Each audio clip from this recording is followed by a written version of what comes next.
मेघराज यादव प्रवक्ता जेजेपी के। मेघराज साहब, सर आप लोग एकदम सेफ गेम खेलना चाह रहे हैं इस समय। चौटाला साहब को मैं भी सुना, बसपा को लेकर, अभय चौटाला को लेकर, कांग्रेस की पर्ची खर्ची को लेकर बेबाक होकर बयान मंचों से दिया जा रहा है, लेकिन थोड़ा सा सॉफ्ट कॉर्नर दिखाई दे रहा है बीजेपी के लिए। क्या दरवाजे खुले रखे हैं क्या अभी भी? देखिए सागर जी, आप जितने भी हमारे बयान सुनेंगे उसके अंदर हमने पूरा जितना बिल्कुल क्लियर बोला गया है हमारे शीर्ष नेतृत्व की तरफ से भी।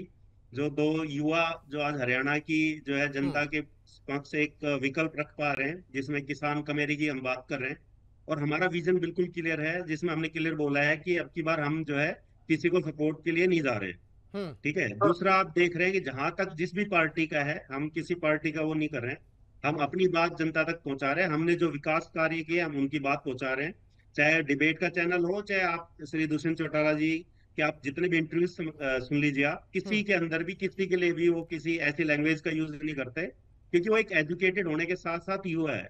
और हरियाणा को आज एक युवा की जरूरत है, जो हरियाणा को दिशा और दशा सुधारने में काम कर सके। हम्म। जितने भी आज मैं कहता हूँ दोनों पार्टी के चैनल में शीर्ष जो हम अपने इंडिया की दो नेशनल पार्टीज हैं, दोनों के प्रवक्ता यहाँ बैठे हुए हैं। आप उनसे पूछिए कि अगर 10-10 साल में अगर अनाउंसमेंट अगर कोई की है, उसमें से कंप्लीट कितनी की है आपने। चाहे आप स्वास्थ्य की बात कीजिए, शिक्षा की बात कीजिए, आप किसी भी चीज की बात कर लीजिए। 4.5 साल का हमारा समय था, जिसके अंदर अगर आप देखेंगे आज हिसार के अंदर एयरपोर्ट चालू है। आप देखेंगे कि हमने महिलाओं का 50% आरक्षण कितने दिन से डिस्कशन में ही था, हम्म। जिसको हमने धरातल पे उतारा है। महिलाओं को 33% जो है डिपो में था। वो 14 तो फसलों उन पर एमएसपी 4.5 सालों हमारे में टाइम केवल पे दी आपने गई। अकेले काम किया सर, बीजेपी को मैं भूल जाऊं? ये नहीं कह रहा, हम हमारा कॉमन मिनिमम प्रोग्राम था और वो हम्म। हमारा जो मैनिफेस्टो थे उसके पार्ट है। मैं कोई किसी पार्टी के मैनिफेस्टो नहीं, हम अपने काम जो हमारे तो मैनिफेस्टो फिर थे हम तो वो साढ़े बात कर पांच रहे साल का ही जवाब हैं। मांगू ना सर बीजेपी से। आप तो 4.5 साल किनारे कर दिया। सागर जी, आप एक बात देखिए, हम्म। ज्यादा बड़ी बातें नहीं करते हम। आपके सामने है, शीशे की तरफ स्पष्ट है। 6 महीने जो हम अलग हुए हैं, 6 महीने के अंदर आप कानून व्यवस्था को उठा लीजिए, हम्म। आप किसानों की हालत को उठा लीजिए। आज थोड़ी देर पहले ही बोला जा रहा था कि 24 फसलों पर एमएसपी दी गई है। आप उस 24 में से बताइए कि जूट जैसी ऐसी कितनी फसलें जो हरियाणा में होती नहीं है, तो आप उनका क्या देना चाह रहे हो? क्या हम्म। आप दोबारा से जो है कांग्रेस की नीति अपनाना चाह रहे हो? 2-2 4-4 रुपए का चेक देके बोल देते हैं हम्म। हम मुआवजा दे रहे हैं। आज आप भी वही कर रहे हैं, 14 से 24 बढ़ा दी जो फसलें है ही नहीं। तो सिर्फ क्या दिखाने के लिए, नंबर काउंट करने के लिए दे रहे हैं? हम्म। हरियाणा का जो यूथ है और यूथ का विजन है, उस विजन को लेकर जो हमने अपना मैनिफेस्टो चलिए बनाया ठीक था। है। मेघराज यादव प्रवक्ता जेजेपी के। मेघराज साहब, सर आप लोग एकदम सेफ गेम खेलना चाह रहे हैं इस समय। चौटाला साहब को मैं भी सुना, बसपा को लेकर, अभय चौटाला को लेकर, कांग्रेस की पर्ची खर्ची को लेकर बेबाक होकर बयान मंचों से दिया जा रहा है, लेकिन थोड़ा सा सॉफ्ट कॉर्नर दिखाई दे रहा है बीजेपी के लिए। क्या दरवाजे खुले रखे हैं क्या अभी भी?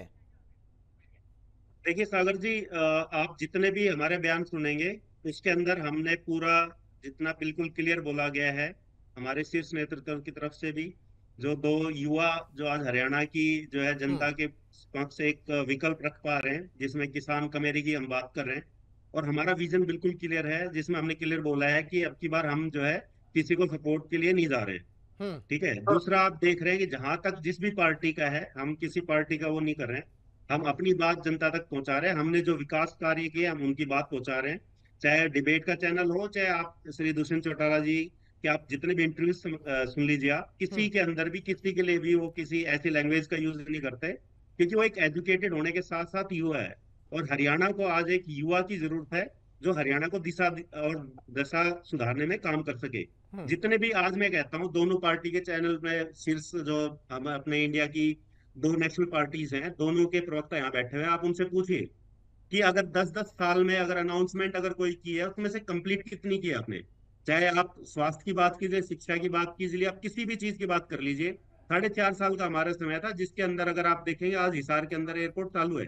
आप देखेंगे कि हमने महिलाओं का 50% आरक्षण कितने दिन से डिस्कशन में ही था, हम्म। जिसको हमने धरातल पे उतारा है। महिलाओं को 33% जो है डिपो में था। वो 14 तो फसलों उन पर एमएसपी 4.5 सालों हमारे में टाइम केवल पे दी आपने गई। अकेले काम किया सर, बीजेपी को मैं भूल जाऊं?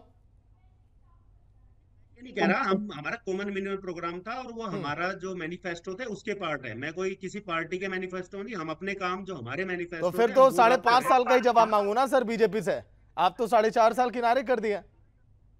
सागर जी आप एक बात देखिए, ज्यादा बड़ी बातें नहीं करते हम, आपके सामने है, शीशे की तरह स्पष्ट है। 6 महीने जो हम अलग हुए हैं, 6 महीने के अंदर आप कानून व्यवस्था को उठा लीजिए, हम्म। आप किसानों की हालत को उठा लीजिए। आज थोड़ी देर पहले ही बोला जाता है कि 24 फसलों पर एमएसपी दी गई है।